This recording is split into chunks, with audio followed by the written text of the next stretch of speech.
ngantuk ya? Lumayan. Ya nggak, maksudnya apa namanya, gimana ya, performanya kurang banget gitu ya. Ya mudah-mudahan bisa mempertanggungjawabkan isi skripsinya. Jadi jangan alasan ngantuk itu dijadikan aduh ngantuk, aduh udah ya. Kalau Berikan pinggir aja selaku pembimbing nih menuju sama Pak Jeffrey ya Pak. Sidang aja gitu. Terus udah dibenerin belum yang Bu Gera perintahkan? Udah, itu yang baru. Iya, yang tangan saya kan. Iya. Tapi kok saya lihat ada yang belum ya? Udah semua. Ya kita lihat aja bisa nggak ditemukan sama Bapak ini. Ya, silakan Pak Jeff. Ya, bentar Ibu. Nah, terima kasih untuk semuanya. Hari ini kita mengadakan sidang skripsi dengan sesi yang kedua yaitu tanya jawab, di mana ada beberapa dosen, antara lain ada Pak Santo, ada Bu Gerda, dan ini mahasiswanya. Mudah-mudahan bisa dipertanggungjawabkan dengan baik. Nah, kita mulai saja. Nah, dalam skripsi kan Wisnu ada menceritakan mengenai operasional variabel. Nah, apa kegunaan operasional variabel, Wisnu?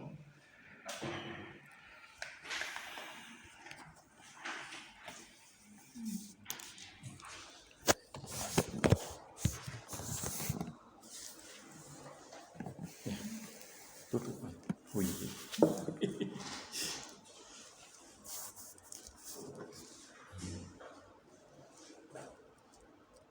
Berapa tuh operasional variabel? Tahu lah letaknya, yang Depok. Ya.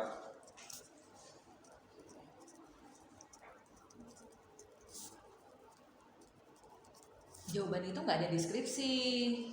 Enggak, mau nyari bayangan. Oh, bayangan. Iya. Oke. Bab berapa?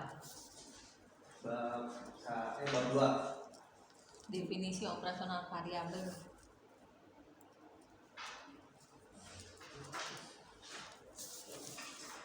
Pertanyaan cuma gunanya definisi operasional variabel buat apa? Bab 3. Ya.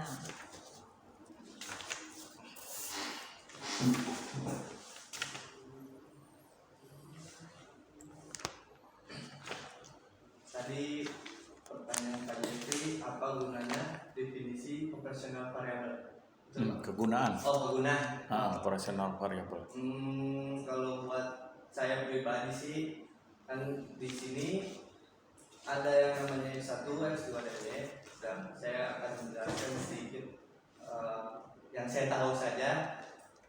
Dari S1 itu kan ada yang namanya disiplin waktu atau ketatan waktu. Yang kedua itu ada sikap, dan yang ketiga itu ada tanggung jawab. Yang pertama itu disiplin waktu atau ketatan waktu itu semua karyawan termasuk atau atasan atau bawahan itu harus bisa yang namanya punya ketaatan waktu atau disiplin waktu sesuai dengan standar operasional perusahaan yang telah ditentukan. Sedangkan sikap menurut saya itu dimana tidak ada yang namanya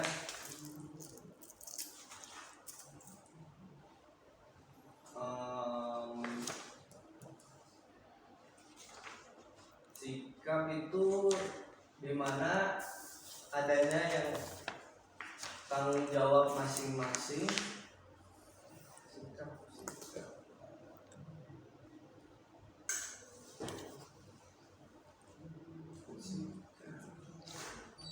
Di mana seorang pegawai atau karyawan sebuah perusahaan pegadaian persero harus menunjukkan sikap yang baik terhadap konsumen atau karyawan atasan maupun bawahan yang ada di satu perusahaan tersebut. Yang kedua adalah tanggung jawab. Tanggung jawab itu di mana semua karyawan harus mempertanggungjawabkan apa yang dia lakukan atau yang dia kerjakan ditanggungjawabkan hingga selesai. Dan yang X2-nya itu ada tentang lingkungan kerja, yang dimana menurut saya di sebuah lingkungan kerja itu harus ada pencahayaan, warna dan udara. Maksudnya pencahayaan itu kayak kita bekerja di sebuah ruangan atau di sebuah ruangan yang dimana tidak minim pencahayaan mau dari luar maupun dari dalam. Yang kedua adalah warna. Warna itu adalah salah satu yang membuat kita menjadi warna adalah salah satu sebuah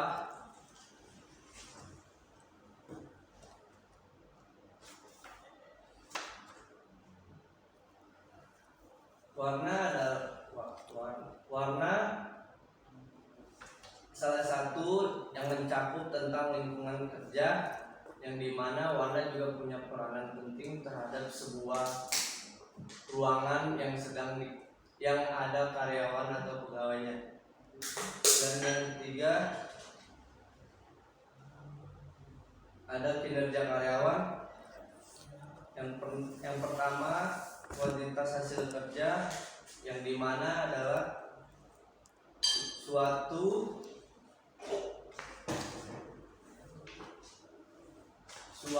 hasil atau pencapaian kerja sebuah karyawan yang ada di yang ada di suatu perusahaan.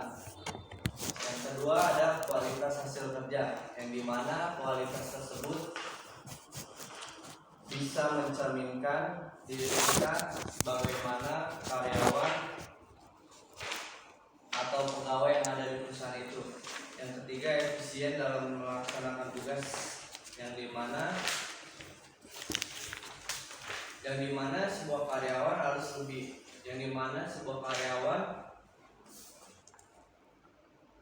harus efisien dalam melaksanakan tugas,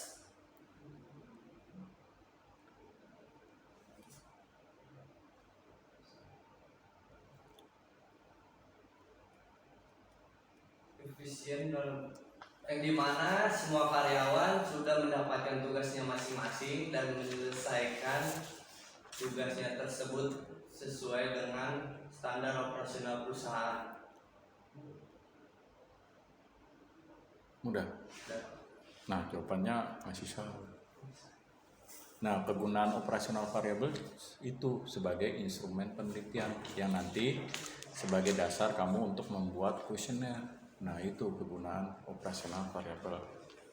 Nah, pertanyaan selanjutnya, apa kegunaan sampel? Sampel itu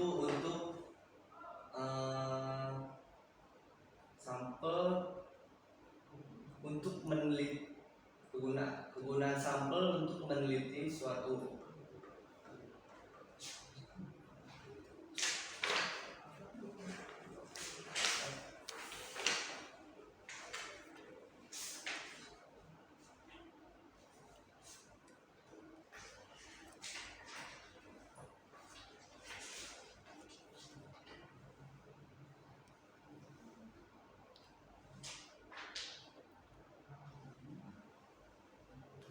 sampel bagian dari jumlah dan karakteristik. Nah, itu populasi. Keseluruhan jumlah dan karakteristik yang bisa diamati dan ditarik kesimpulannya untuk dijadikan objek dalam penelitian.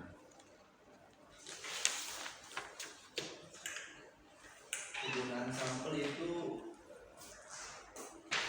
BKD sukses.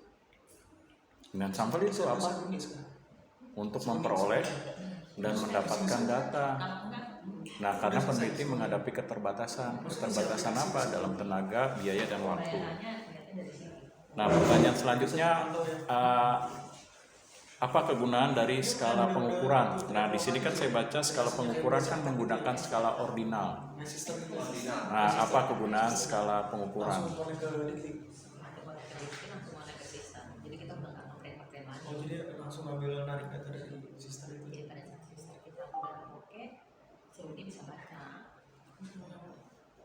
sekarang bisa istilah itu ada problem di kewajiban apa ya. Berarti kalau ibu kewajiban mana sih? Kewajiban ibu apa segala macam kalau di sistem. Kalau saya udah jangan ditanya syaratnya. Saya syaratnya mungkin. Bisa terus masalahnya kalau enggak kan nggak bisa keluar. Jadi maksudnya kan pernah aku nggak bikin ini kerja mandang akhirnya aku datang dia kan udah ditunggu bus nih Pak Semuanya masuk.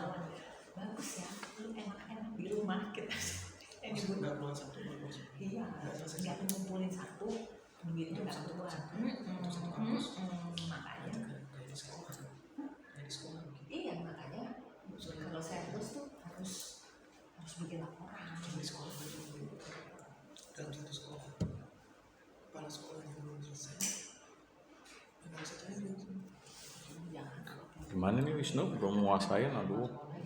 Nah, skala pengukuran itu apa? Skala yang digunakan untuk memudahkan peneliti dalam hal mengolah data. Yang tadinya datanya bersifat deskriptif, pendapat, opini, jadi data tersebut diangkakan karena penelitian yang Wisnu lakukan adalah penelitian kuantitatif. Nah, gimana nih Wisnu? Mau lulus kan nih? Nah, harus bisa dong jawab. Kesimpulan. Nah, apa kegunaan, bagaimana menarik kesimpulan secara tepat dan benar? Bagaimana menarik kesimpulan? Saya mencari analisis data S1. Hasil dari analisis data S1 aku kan angkatan kedua di UBK angkatan pertama di keseluruhan Dan- saya angkatan kedua dan diuji melalui satu kali dua enggak lumayan lah karena uji regresi variabel. aku nggak ngurus jadi aku masih 3B kamu tuh jawab cepet lah Ya, udah Pak Jeffrey sabar loh kamu jawabannya kemana ditanyanya kemana udah terakhir kita juga udah ngantuk ini Nah, udah langsung ya, menarik kesimpulan dari mana? Ditinjau, dilihat dari rumusan masalah dan tujuan penelitian. Nah, pertanyaan terakhir, asumsi klasik apa tuh? Apa peranan dari asumsi klasik?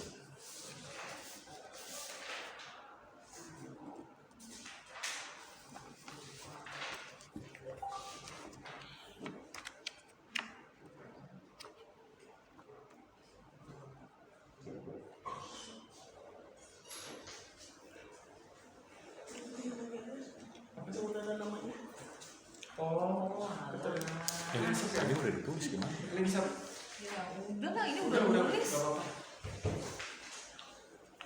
asumsi klasik tadi peranan asumsi klasik bertujuan untuk mengetahui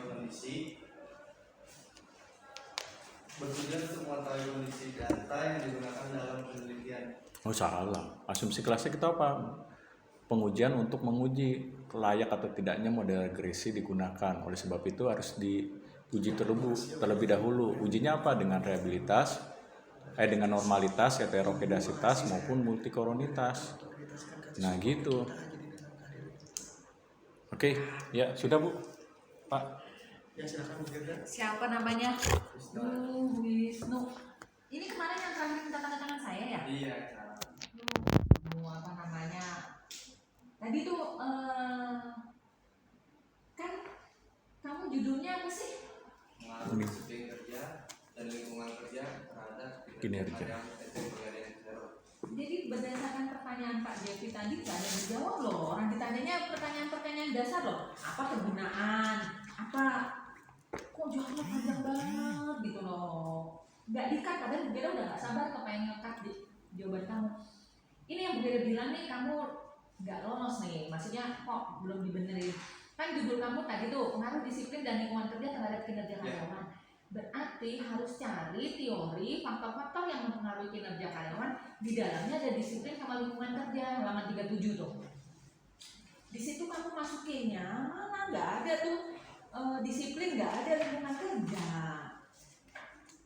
buka coba tuh halaman 37 dapat ya nah kalau kamu pakai judul ini jadi kesalahan fatal gitu loh untuk saya pembimbing tapi kan ya nggak benar juga nggak boleh benerin. Ya. Karena skripsi ini kan nanti akan ditaruh di perpustakaan. Kalau kamu bikin gini kan salah. Kalau kamu pakai ini berarti judulnya kamu adalah pengaruh kemampuan dan motivasi dan personal faktor kan gitu. Jadi cari nanti teori yang di dalamnya ada disiplin sama lingkungan kerja. Plus ini udah Bunda dan tandain, kamu periksa lembar per lembarnya, itu dibenerin. Baik Bu. Gitu ya. Apa jangan lemes-lemes gitu loh. Apa namanya? Kalau lemes-lemes ngantuk gitu loh. Apalagi orang praktek gitu.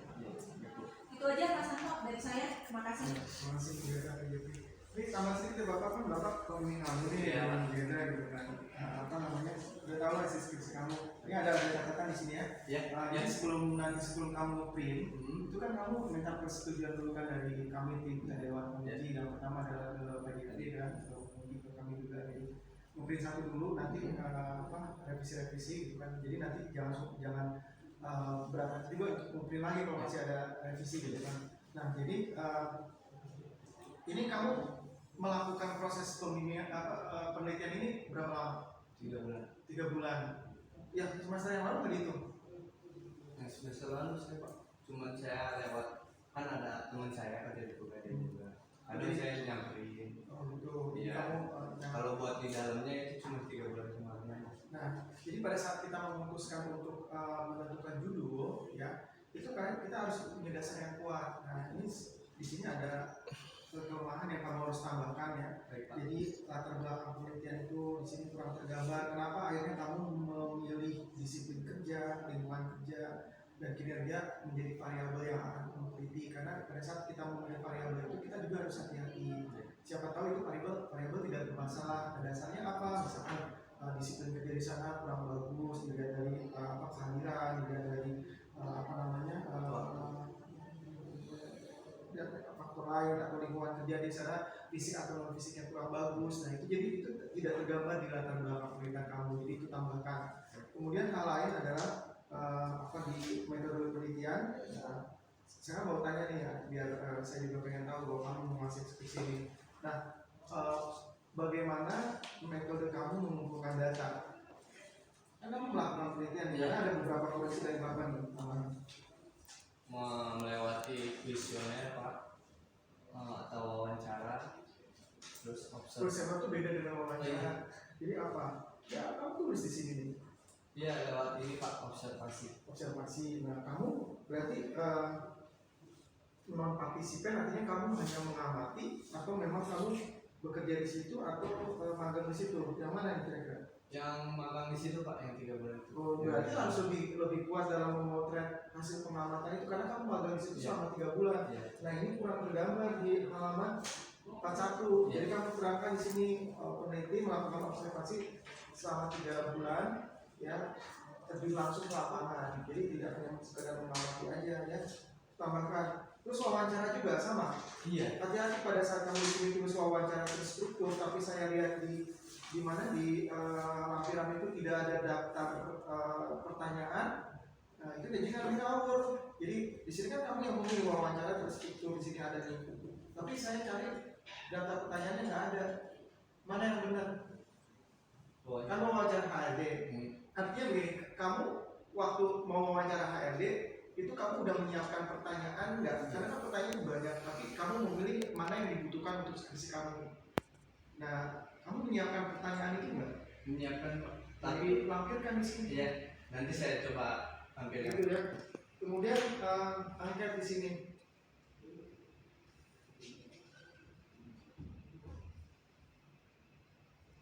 Nah ini angketnya ini disebar kemana nih nanti ya?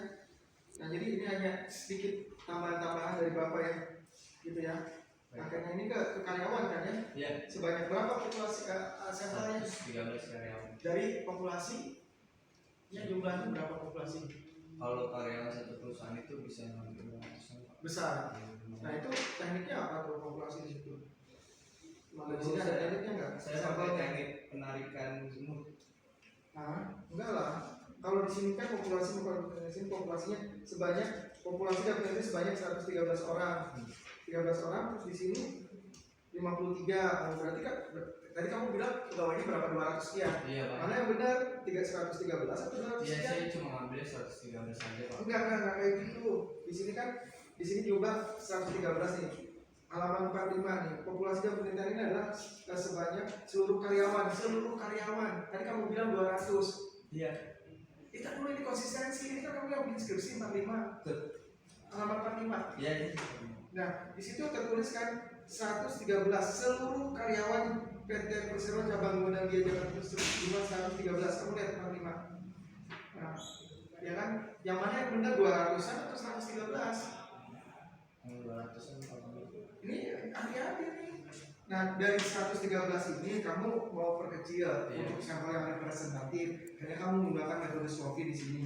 Jadi N ini 100, N-nya berapa nih? 113 aja dapat jumlah gitu 53. Kalau kamu mau yang 200 sekian, berarti hasilnya nggak 53. Ini yang mana? Berarti sebenarnya apa yang kamu tulis itu yang kamu bertanggungjawabkan. Berarti populasinya yang benar itu di situ seluruh karyawan 113 orang. Iya. Gitu. Ya? Baik. Ngerti nggak? Ngerti Pak. Ini hati-hati di situ ya. Iya. Nah, kan kamu nggak di Pratama kan langsung selesai itu. Bisa selesai. Nah, jadi itu ya Lestri ya. Iya baik Pak. Nanti sambil jalan aja revisinya. Jadi mungkin Bapak ingin menggarisbawahi bahwa lulusan S1 itu ada di level KKN ini level 5. Ya, profil lulusan kita ini kan ada 2. Jadi wiraswastawan, entrepreneur, satu lagi jadi profesional. Nah, kamu nanti lulus ya jenjang karirnya bisa sampai manajer kan. Nah, kalau dengan attitude kamu yang seperti ini, sikap kamu yang seperti ini, ketidakpedean kamu itu juga nggak menopang ke situ. Jadi tetap pertama kita buat kami terkesan nih selaku pembimbing dewan penguji masuk dengan percaya diri dan lain sebagainya itu yakin gitu. Mas gitu ya. Baik Pak. Ya itu aja sih masukan dari saya. Nanti sambil jalan aja nanti sih yang agenda terakhir ya. Terima kasih Bu Geda. Ya, udah, silakan ditutup. Ya, Terima kita kasih atas sudah masuk sesi terakhir. Nah, penutupan ini pembimbing kita yang cantik dan ganteng. Silakan ditutup. terima kasih untuk Bapak penguji, Bapak Jeffrey Lukito, Ibu pembimbing 1 Ibu Gerda Erlindasari, dan penguji pembimbing 2 Bapak Susanto Yogo. Terima kasih atas semua masukan yang telah diberikan kepada saya. Saya akan akhiri presentasi saya. Wabillahi taufiq wal hidayah. Wassalamualaikum warahmatullahi wabarakatuh. Ya. Selamat sore. Selamat sore. Assalamualaikum. Ya, dan sini salam. Boleh minta foto gak Pak? Oh boleh. Mau nunjukin nama bosnya ya? Iya. Bosnya dosen UI gitu. Iya. Kamu cari kerja sana. Maksudnya supir Dia driver pribadi. dia. Hah? Ganti Driver. mbak saya. Mbak saya udah Mbak. mbak. Oh, Mbak. Bosnya tuh Ya. kerja sebagai dosen di UI.